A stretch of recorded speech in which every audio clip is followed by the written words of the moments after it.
সর্বপ্রথম আমি এই এলাকাকে সন্ত্রাস ও চাঁদাবাজ ও দুর্নীতিমুক্ত এলাকা হিসেবে প্রতিষ্ঠিত করতে চাই, যাতে এলাকার জনগণ শান্তিতে বসবাস করতে পারে। তারা আমাদেরকে জনগণের প্রতিনিধি হিসেবে সংসদে পাঠিয়েছে, অতএব আমার দায়িত্ব কি? তাদেরকে সুরক্ষা দেওয়া। তারা ঘরে ঘুমাবে, আমার লোক পাহারা দেবে, আমি হব তাদের রক্ষা কবচ। এটাই হচ্ছে আমার সর্বপ্রথম প্রায়োরিটি। তারা সারাদিন কাজ করবে, রাতে নিরিবিলি ঘুমাবে, যাতে তারা কোনো রকমের ডিস্টার্ব বোধ না করে। আমার প্রশাসন তাদেরকে সুরক্ষা দেবে, এটা হবে আমার প্রথম কাজ। নাম্বার 2, বর্তমান যুবক সমাজ মাদকে আসক্ত। এই মাদকের কারণে অনেক তরুণ যুবক নষ্ট হয়ে যাচ্ছে। অতএব এই মাদক আমি চিরতরে বন্ধ করতে চাই এই 16 আসন থেকে। আমি সারা বাংলাদেশে বন্ধ করতে পারবো না, কারণ আমি প্রতিনিধি হচ্ছি আপাতত 16 আসনের। অতএব আমি 16 আসনকে মাদক মুক্ত এলাকা হিসেবে প্রতিষ্ঠিত করবো ইনশাআল্লাহ। নাম্বার 3, বেকারত্ব নিরসন। এই যে মাদক বলেন, সন্ত্রাস বলেন, চাঁদাবাজ বলেন, এগুলোর মূলত কারণ কিন্তু বেকারত্ব।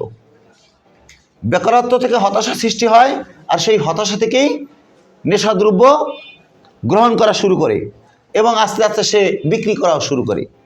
অতএব আমরা বেকারত্ব নিরসনের জন্য বিভিন্ন প্রকল্প বাস্তবায়ন করব এবং প্রতিষ্ঠান স্থাপনের চেষ্টা করব, সরকারি অনুদানের মাধ্যমে হোক বা দাতব্য প্রতিষ্ঠানের মাধ্যমে হোক। আমি চেষ্টা করব আমার 16 আসনে বেকারত্বের হার যাতে 0% নামিয়ে আনা যায়, সেই ব্যবস্থা করব আমি। নাম্বার 4, আমাদের দেশে আমরা প্রায় দেখি আমাদের সন্তানদেরকে আমরা কিন্ডার গার্ডেন বা কেজি স্কুল, উন্নত মানের ইংলিশ মিডিয়াম, এগুলোতে ভর্তি করার জন্য আমরা খুব ইচ্ছা করি, দৌড়াদৌড়ি করি, লক্ষ লক্ষ টাকা দিয়ে আমরা সেখানে ভর্তি করি আমাদের ছেলে মেয়েদেরকে। কেন? আমাদের যে সরকারি স্কুলগুলো রয়েছে সেখানে আমাদের চাহিদা অনুযায়ী শিক্ষা দেওয়া হয় না। ঠিক।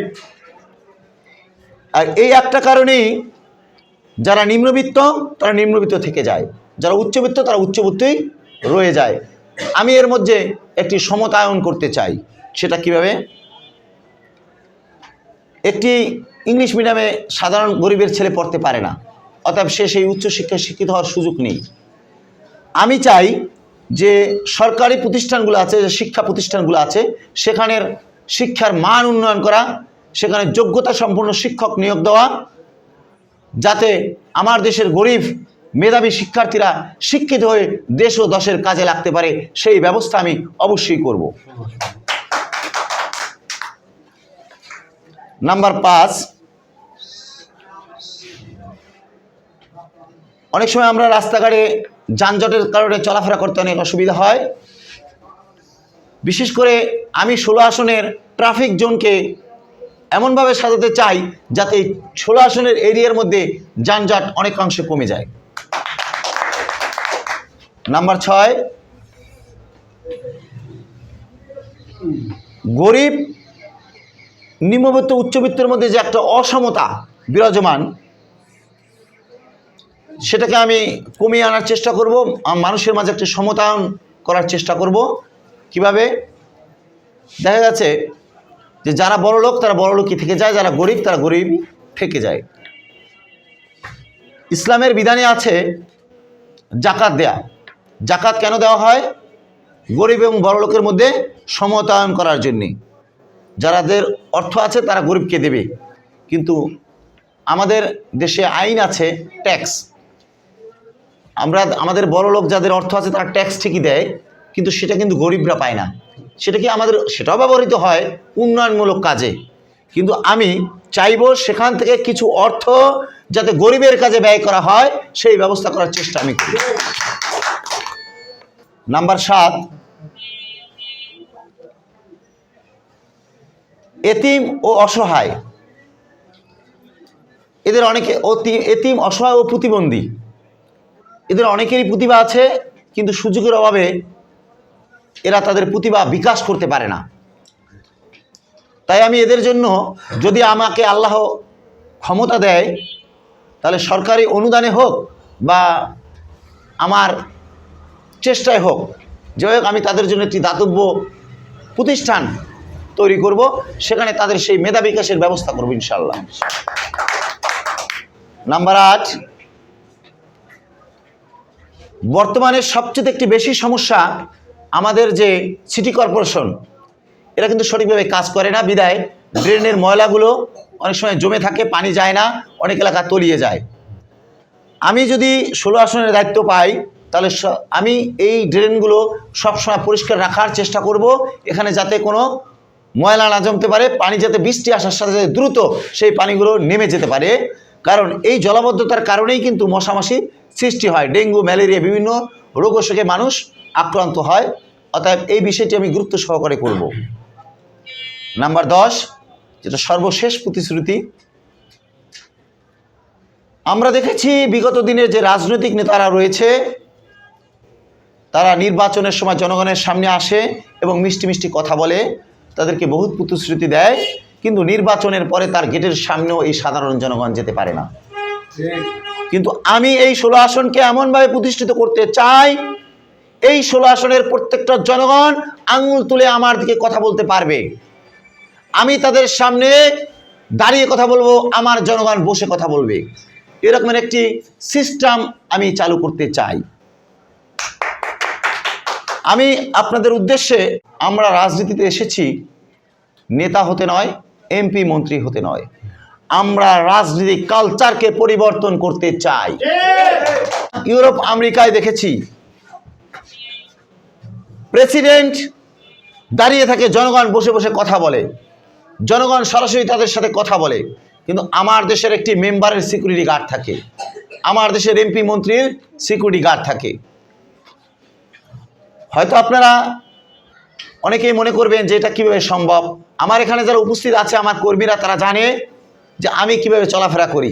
এখন আমি হেঁটে চলাফেরা করি, রিক্সায় চলাফেরা করি, আমার কোনো গাড়ি নেই, বাড়ি নেই, কিচ্ছু নাই। আমার সাথে আমাকে অনেকে প্রশ্ন করে যে ভাই আপনি এভাবে চলাফেরা করেন, আপনার তো নিরাপত্তার সংকট হতে পারে। আমি তাদেরকে বলি একটা কথাই, আমি আমার জন্য বাঁচি না, আমার জনগণের জন্য বাঁচি। জনগণ যদি আমাকে মেরে ফেলতে চায়, আমাকে যদি সমস্যা মনে করে, আমাকে মেরে ফেলুক, আমার কোনো আপত্তি নেই। জনগণের প্রয়োজনে যদি আমাকে বাঁচিয়ে রাখতে হয়, তাহলে কোনো সন্ত্রাসী, কোনো চাঁদাবাজ আমার কিছুই করতে পারবে না, কারণ এই জনগণ আমাকে বাঁচিয়ে রাখবে। সর্বপ্রথম আল্লাহ সবার আগে, আল্লাহ আপনাকে হেফাজত করবে, কিন্তু জনগণ উসিলা। এই জনগণ যদি আমার পাশে থাকে, তাহলে আমাকে কেউ কিছু করতে পারবে না। অতএব এই জনগণের জন্য আমি আমার জীবনকে উৎসর্গ করে দিতে চাই।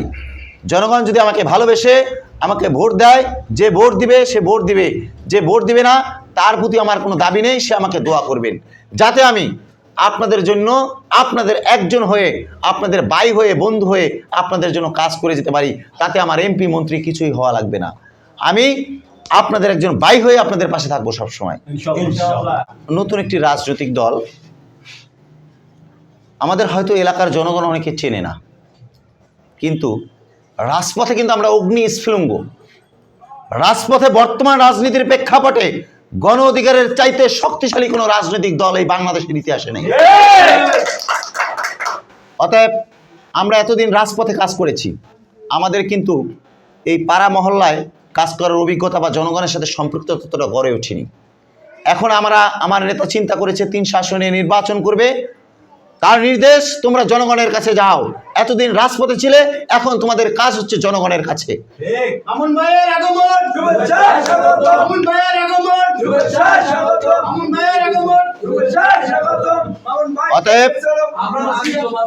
অতএব আমার সর্বোচ্চ নেতা বিপি নুরুল হক নূরের নির্দেশ, 300 আসনে 300 জন প্রতিনিধি জনগণের কাছে যাবে এবং আমাদের মার্কা হচ্ছে ট্রাক। এই বার্তাটি তুমি জনগণের কাছে পৌঁছে দেবে। তার নির্দেশ মান্য করে আমরা ইনশাআল্লাহ আমাদের 200 আসনে প্রার্থী ঘোষণা করা হয়েছে, আরও 100 আসনে অতি শীঘ্রই ঘোষণা করা হবে। আমাদের যাদের নাম ঘোষণা করা হয়েছে, ইতিমধ্যে আমরা সবাই সব জায়গায়, এলাকায়, পাড়া মহল্লায়, অলিতে গলিতে ছুটে বেড়াচ্ছি, জনগণের কাছ থেকে প্রচণ্ড পরিমাণে সাড়া পাচ্ছি। যাদের কাছেই যাই তাদের একটাই কথা, তোমার কোনো ভয় নেই, আমরা তোমার পাশে আছি, তোমার কি প্রয়োজন শুধু আমাদের বলবা। আমি আপনাদের একটি কথা বলতে চাই, আমরা বিগত দিনে দেখেছি কোটি কোটি টাকা খরচ করে নির্বাচনে, তারপরে এমপি মন্ত্রী অনেকে হতে পারে না। আমি যদি কোনো চায়ের দোকানে যাই, কিছুদিন আগে 2 দিন আগের একটি ঘটনা, এক চায়ের দোকানে গিয়েছি, সেখানে এক চায়ের দোকানদার বলল যে মামুন ভাই যতক্ষণ পর্যন্ত এই চায়ের দোকানে বসে থাকবে, যতক্ষণ প্রচার প্রচারণা করবে, এই এলাকার লোকজন যারা আমার দোকান থেকে চা খাবেন সমস্ত চা ফ্রি, কোনো টাকা আমি নেব না। আমি মনে করি আমি বিগত 60টি বছর এই জনগণের জন্য রাজপথে লড়াই করেছি, তারই এটি একটি ফসল। সে কিন্তু আমাকে এলাকার জনপ্রতিনিধি হিসেবে চেনে না, সে আমাকে রাজপথের একজন নেতা হিসেবে চেনে। আমি যখনই তার কাছে গিয়েছি, সে বলছে ভাই আপনাকে তো টিভিতে দেখেছি, আপনাকে তো আমি মোবাইলে দেখেছি, ভাই বসেন, আপনি এখানে একটু সময় দেন, আপনাকে আমার দেখতে মন চায়, আপনার সাথে একটু কথা বলতে মন চায়। সাথে সাথে সে ঘোষণা দিল, সবাই যা কিছু খাও, যতক্ষণ থাকবে ততক্ষণ আমার দোকানের সব কিছু তোমাদের জন্য ফ্রি, এবং তোমরা ট্রাক মার্কায় ভোট দিয়ে এই বাইকে সমর্থন করবা। আমি তাদের সেই আচরণ দেখে মনে করছি যে জনগণ আমাদের মতো নেতাকে আলিঙ্গন করতে চায়, নিজের করে নিতে চায়। আমরা যদি তাদের কাছে যেতে পারি, তাদের কাছে আমাদের বার্তা পৌঁছাতে পারি, অবশ্যই আমরা জয়যুক্ত হব ইনশাআল্লাহ, এটা আমরা আশাবাদী। বিশেষ করে পল্লবী ও রূপনগরের জনগণকে যে আমি আশ্বস্ত করতে চাই এক কথায়, ট্রাক মার্কায় দিলে ভোট, শান্তি পাবে দেশের লোক। যদি আপনারা ট্রাক মার্কায় ভোট দেন, আপনারা সবাই শান্তিতে থাকতে পারবেন। ঢাকা 16 আসনের জনগণ, আপনাদের প্রতি রইল আমার সালাম, ভালোবাসা।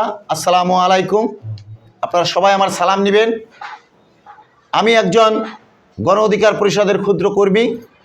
আমি ট্রাক প্রতীক নিয়ে আপনাদের সামনে হাজির হয়েছি, আপনাদের সকলের দোয়া প্রত্যাশী।